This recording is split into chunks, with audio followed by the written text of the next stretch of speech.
Hi everybody, இன்னைக்கு நம்ம வந்து சேனல்ல 10 questions வந்து plus answers ஓட பார்க்க போறோம்.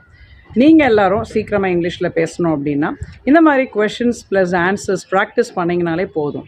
First question என்னன்றதை பார்ப்போம். அதுக்கு முன்னாடி நம்மளுடைய சேனலை இதுவரைக்கும் நீங்க subscribe பண்ணலனா immediately subscribe பண்ணிக்கங்க. Number 1. What line of work are you in? அதாவது இது எந்த கேள்வினா நீங்கள் வந்து எந்த வேலையில் இருக்கிறீங்க, எந்த ஃபீல்டில் இருக்கிறீங்க, இப்போ எந்த லைனில் நீங்கள் ஒர்க் பண்ணுறீங்க அப்படின்னு தமிழில் கேட்பாங்க. அதை தான் இங்கே ஆங்கிலத்தில் நம்ம கேட்டிருக்கோம். நீங்கள் என்ன சொல்லுவீங்க? ஐ ஆம் இன் டீச்சிங் லைன், இல்லைனா ஐ ஆம் இன் எந்த லைனில் நீங்கள் இருக்கிறீங்களோ அது சொல்லுங்க. எலக்ட்ரிக்கல் லைன் அப்படின்னு சொல்லலாம்.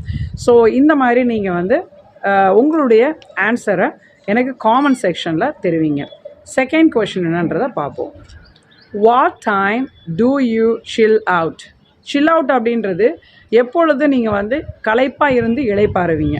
ஸோ இளைப்பாறுதல் அப்படின்றது நம்ம நாள் முழுதும் வேலை பார்த்து ரெஸ்ட் எடுக்கிறது. So I chill out around 6 PM, ஒரு 6 மணி. எனக்கு கண்டிப்பாக 8 PM ஆயிரும், பிகாஸ் எனக்கு நிறைய கிளாஸஸ் இருக்குது. So I chill out around 9:30 PM or 10 PM. நீங்கள் எந்த டைம் வந்து ரிலாக்ஸ் ஆவீங்கன்றதை எனக்கு காமெண்ட் செக்ஷனில் தெரிவிங்க. Third question, how did you learn English? நீங்கள் ஆங்கிலத்தை எப்படி படித்தீங்க அப்படின்னு கேள்வி கேட்டிருக்கேன். நிறைய பேர் சொல்லுவாங்க I did and intensive course. So ஒரு கோர்ஸ் நான் பண்ணேன் அப்படின்னு சொல்லுவாங்க. இல்லைனா I have been learning by myself, நானாகவே படித்து கொண்டே வருகிறேன். இல்லைனா I have been learning independently. இந்த மாதிரி நீங்கள் எப்படி படித்தீங்கன்றதை எனக்கு காமெண்ட் செக்ஷனில் தெரிவிங்க.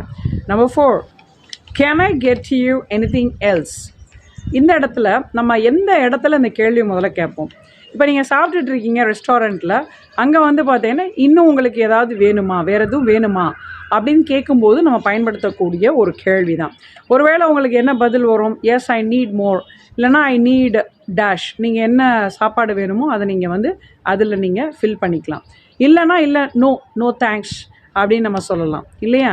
ஸோ வேறு என்ன சொல்லலாம்? I am ready to get the bill, எனக்கு பில்லை கொடுங்க, நான் சீக்கிரம் கட்டிட்டு கிளம்புறேன் அப்படின்னு சொல்லலாம். நீங்கள் என்ன சொல்லுவீங்க? ஓகே, காமெண்ட் செக்ஷனில் தெரிவிங்க. Next one, could we have lunch together one day? ஒரு நாள் நம்ம வந்து சேர்ந்து ஒரு லன்ச் சாப்பிடுவோமா அப்படின்னு நம்ம கேட்போம். இது ஒரு வேளை நண்பர்கிட்ட கேட்கலாம், இல்லை உங்களுடைய ஃப்ரெண்ட்ஸ்கிட்ட கேட்கலாம், இல்லைனா உங்களுடைய ரிலேட்டிவ்ஸ்கிட்ட கேட்கலாம். ஸோ இல்லை ஒரு புதுசாக இப்போ நீங்கள் ஜஸ்ட் ஒரு பிஃபோர் ஃபியூ மினிட்ஸ்க்கு முன்னாடி சந்தித்த நபர், அவங்ககிட்ட நீங்கள் கேட்க முடியுமா இந்த கேள்வியை? கண்டிப்பாக நீங்கள் கேட்க முடியாது. தெரிஞ்சவங்கன்னா கேளுங்க, ரைட்? ஸோ என்ன ஆன்சர்ன்றது எனக்கு லிஸ்ட் அவுட் பண்ணுங்கள். Do you put on jewels to the school everyday?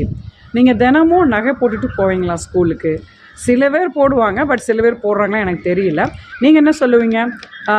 S, இல்லைனா அஃப்கோர்ஸ். எஸ்ன்னு சொல்லாமல் பொழுது நீக்கி of course I put on jewels to my school. இல்லை குழந்தையாக இருந்தால் அவங்க சொல்லுவாங்க I don't put on jewels to the school அப்படின்னு சொல்லுவாங்க. ஸோ நீங்கள் ஒருவேளை குழந்தையாக இருந்தால் இந்த இதை சொல்லுங்கள். ஆனால் உங்களுடைய பதில் என்னன்றதை எனக்கு காமெண்ட் செக்ஷனில் கண்டிப்பாக தெரிவிக்கணும். அடுத்த கொஷின் என்னன்றதை பார்ப்போம். When do you drift off everyday? Drift off அப்படின்றது ஸ்லீப், தூங்குறது. So I drift off around 10 PM, ஒரு 10 மணி ஆயிருங்க. I drift off around 10 PM, ஒரு 10 மணி ஆயிரும். நீங்கள் எத்தனை மணிக்கு தூங்குவீங்க? So let me know it. Okay, இத்தனை கொஷின்ஸ்க்கு நீங்கள் சரியான பதில் கொடுத்துருக்கீங்க அப்படின்னா உங்களுக்கு நீங்களே மார்க் கொடுத்துக்கங்க. நண்பர்களே, இது மாதிரி இன்னும் நிறைய விஷயங்களை சந்திக்க நம்முடைய சேனலை ஃபாலோ பண்ணுங்கள், சப்ஸ்கிரைப் பண்ணுங்கள், லைக் பண்ணுங்கள், ஷேர் பண்ணுங்கள். பாய்.